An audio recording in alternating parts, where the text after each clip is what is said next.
La plaza, la escuela, los vecinos. Estos temas, decía un escritor, relata tu aldea y serás universal. Algo así es el criterio que intentamos aplicar cuando hablamos de nuestra ciudad de Buenos Aires. En este caso, el barrio de Villa Urquiza. Así continuamos.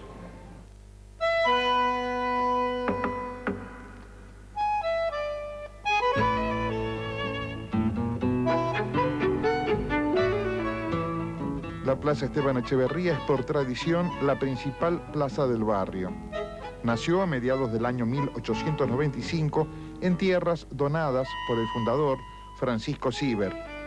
Para perpetuar el nombre del paseo, una comisión de vecinos instaló una placa que expresa: el pueblo de General Urquiza a Esteban Echeverría, el primero y más profundo sociólogo argentino, 25 de mayo de 1915.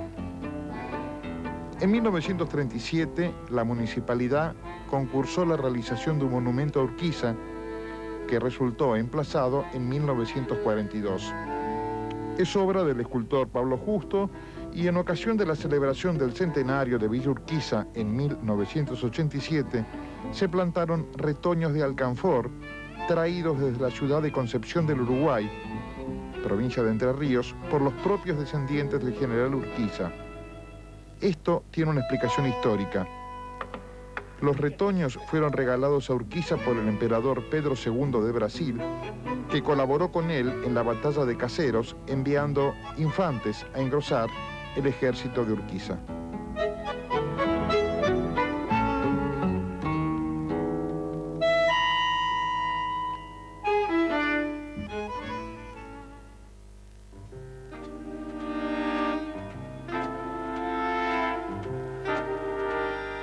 En Villa Urquiza existe un club de fútbol con un entrañable historial que incluía una poética cláusula. Cada socio, para ser admitido, tenía que saber contar el cuento de Pinocho. Actualmente el Club Social y Deportivo Pinocho está situado en la calle Manuela Pedraza, 5100.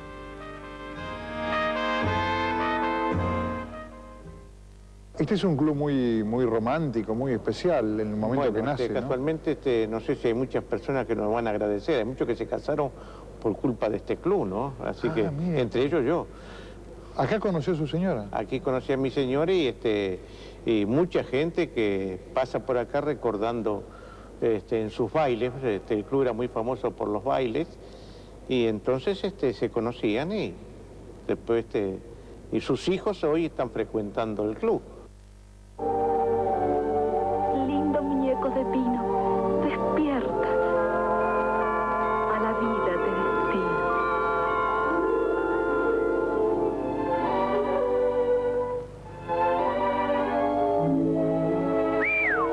Lo que es el progreso. ¿Y cómo es que nace el Club Pinocho? Bueno, el Club Pinocho nace con el fútbol, digamos. Era un grupo de muchachos de 16, 17 años que les gustaba el fútbol, formaban un equipo y entonces algunos de los Sugasti eran muy fanáticos de Pinocho, el muñeco, y entonces pusieron el nombre Pinocho. Ahora, cuénteme bien, porque yo escuché por ahí de que la condición para ser socio era de que tenían que conocer el cuento. Bueno, precisamente es eso. Tenían que conocer el cuento. Pero ¿qué pasa? Hubo un problema porque había otro club que se llamaba Pinocho también. Entonces, ¿cómo quedaba uno de los dos con el nombre de Pinocho? Ocurre que se disputan un partido de fútbol para ver quién se quedaba con el nombre. Y Pinocho ganó, creo, 4-2. Entonces, es una anécdota bastante linda porque lógicamente se disputaban el nombre en un partido de fútbol. Y allí se originó. El Pinocho, lo importante era el fútbol. Y después vinieron los demás deportes, ¿no? ¿Soy un niño de verdad? No, Pinocho. El que Gepetto sea feliz dependerá solo de ti. ¿De mí? Prueba que eres bueno, sincero, generoso. Y llegarás a ser un niño de verdad. ¿De verdad? No se será fácil.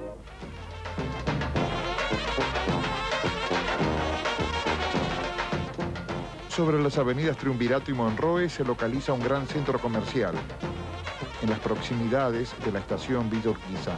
Así se veía la casilla de la estación Villa Urquiza en 1926 y así se ve ahora.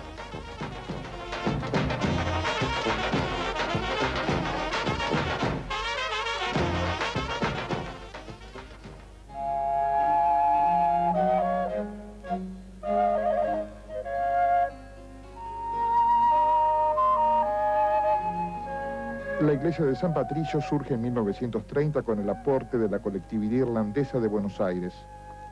La autoridad eclesiástica quería que la ciudad de Buenos Aires tuviera una iglesia bajo esa advocación, como las hay en otras importantes ciudades del mundo. Está situada en la calle Echeverría, 3910. Allí funciona también el colegio San Vicente Palotti. El nuevo templo se inauguró en 1958. El 4 de julio de 1976 fueron asesinados allí los padres Pedro Dufo, Alfredo Liden, Alfredo Kelly y los seminaristas Salvador Barbeito y Emilio Barletti, miembros de la comunidad religiosa palotina.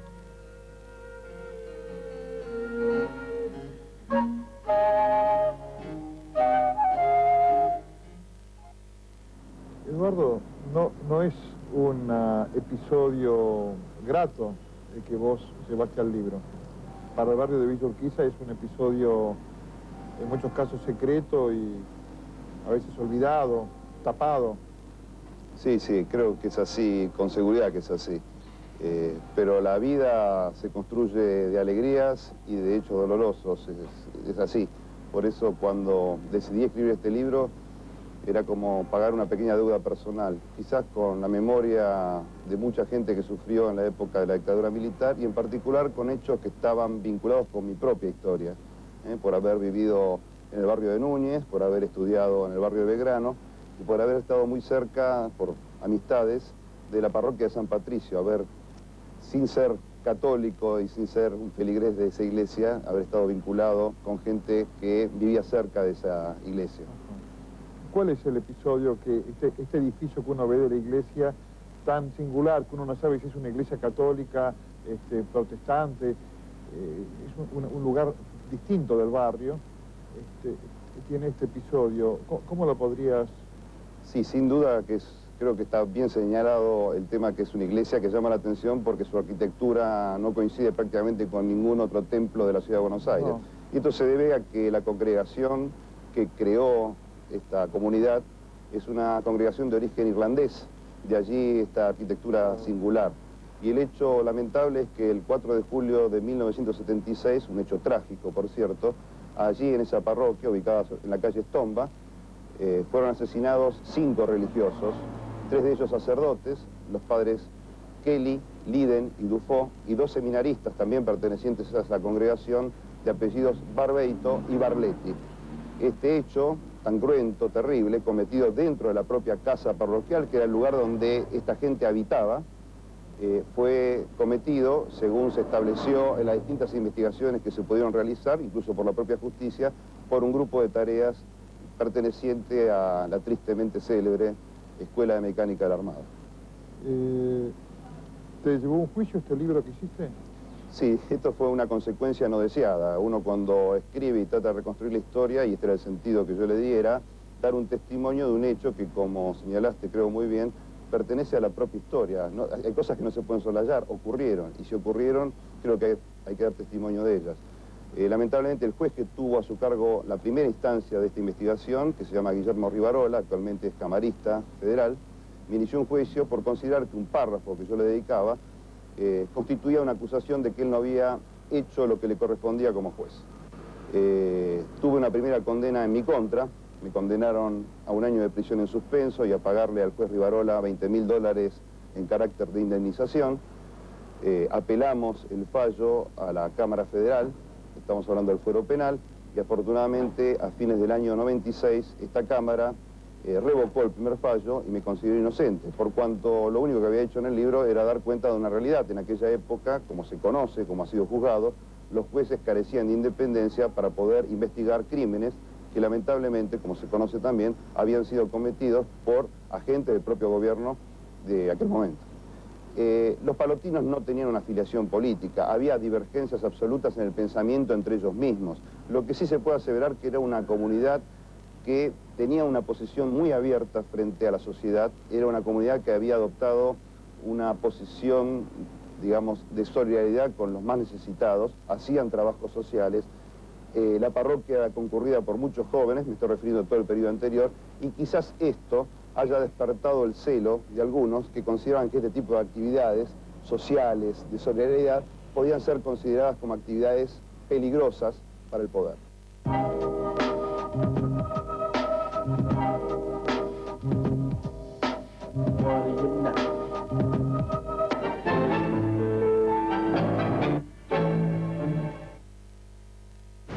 Nos aguarda un cura que es amante del tango. Hemos descubierto este mundo de la Siberia, pero nos quedan otros mundos para descubrir y otros lazos que van formando un tejido, una suerte de tramado urbano que pertenece a este segmento de la República Argentina, que es la ciudad de Buenos Aires y más precisamente el barrio de Villa Urquiza. Así continúa el programa.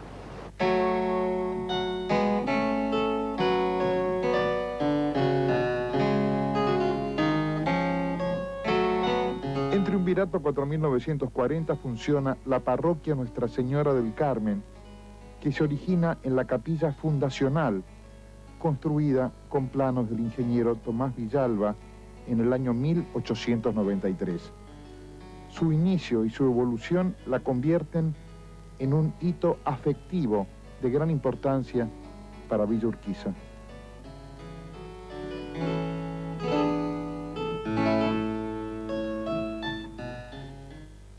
Urquiza, recién en 1902, creo, como era el centenario del general Urquiza y no había nada todavía, se pidió autorización para cambiarle el nombre al barrio de Las Catalinas, que tiene 110 años, y un piquito, va a tener 111, para ponerle el nombre del general Urquiza. Y así se llamó la estación y el barrio. Empezó a llamarse General Urquiza, patrocinado, por supuesto, por la comunidad de entrerrianos que había por acá. Y ahora un entrerriano acá... Y eso es lo que le decía a la gente, después de tantos años, un entrerriano al poder, así les puede llamar uno poder, ser cura párroco, ¿no? Desde el año 77 acá, época brava. Es una iglesia muy querida esta. Sí, tiene la particularidad de que la gente... la respeta y la quiere como algo propio, más allá de la fe que tengas o deje de tener. Porque es casi centenaria como el barrio, ¿no? Fue el barrio creciendo a su alrededor. Y el lugar, esta esquina, lugar de encuentro de tantos jóvenes, aquí confluyen como 5 colegios acá, ¿no? Entre primarios, secundarios, terciarios, incluso el de la esquina, ¿no? El Reconquista, Rapson, el Saavedra, ¿no? Y por eso le llamamos con gusto a este sector la manzana de las luces de Villa Urquiza. Es una manzana casi como la de San Ignacio, ya como la del centro, ¿no? Donde está prácticamente la iglesia rodeada de colegios, primarios, secundarios, terciarios.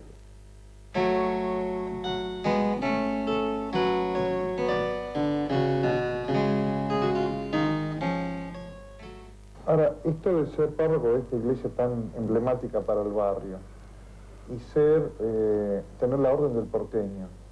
Es cierto. Es un nombre de tango.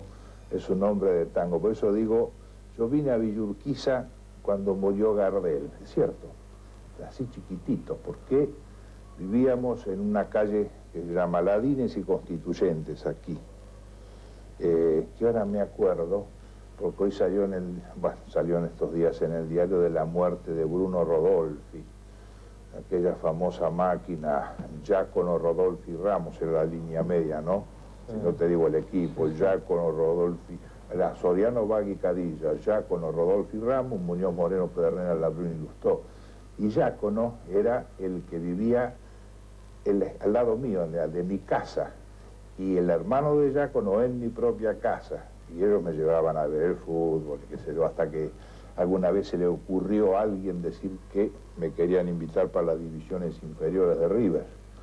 Mi viejo se enojó, no quería saber nada, porque en esa época, en el 40, en el 30 y pico, hablar de fútbol era una cosa muy baja, ¿no? De potreros y de gente distinta, etc. Y da la casualidad, así como anécdota, que mi padrino de confirmación, porque iba a Cristo Rey, que está ahí en Zamudio y Cochrane, en Villa Pueyrredón, se llamaba Francisco Renovales, que era secretario general de River en la época de Liberty, el famoso Liberty, ¿no? Y la vuelta de la vida, digo, porque me quería mucho, fue mi padrino, bien todo, me llevaba a River siempre, ¿no? Pero cuando se enfermó, ¿no? Me llamó, estuvimos juntos y le pude administrar la unción de los enfermos, la vuelta a la vida. Mi padrino y yo atendiéndolo espiritualmente en la muerte a Francisco, ¿no? Francisco Renovales. Historia. Por eso te digo que el barrio y la parroquia la conozco desde el año 37 aproximadamente. Era chiquitito. ¿Cómo es el barrio? Y el barrio es un barrio donde la gente todavía es nombrada, tiene nombre, no está mucho en el anonimato. Todavía, porque hay un lema acá, y es verdad que Urquiza es una gran familia y se mantiene. Tiene muchos aspectos de los viejos barrios, sobre todo el aspecto familiar, el aspecto de conocimiento, las instituciones. Está bien que hay una invasión de progreso que viene de Belgrano para acá, ¿no? Hay una zona muy interesante, pero todavía es barrio, donde a cada uno lo llaman por su nombre, como dicen por ahí, ¿no? Esto fue todo por hoy. Nos encontramos la semana que viene con este programa que intenta mostrar las luces y las sombras de esta controvertida ciudad que es la capital del país de los argentinos, la ciudad de Buenos Aires. Por eso la cita es el próximo sábado a las 5 de la tarde cuando digamos esto es Buenos Aires, ciudad secreta.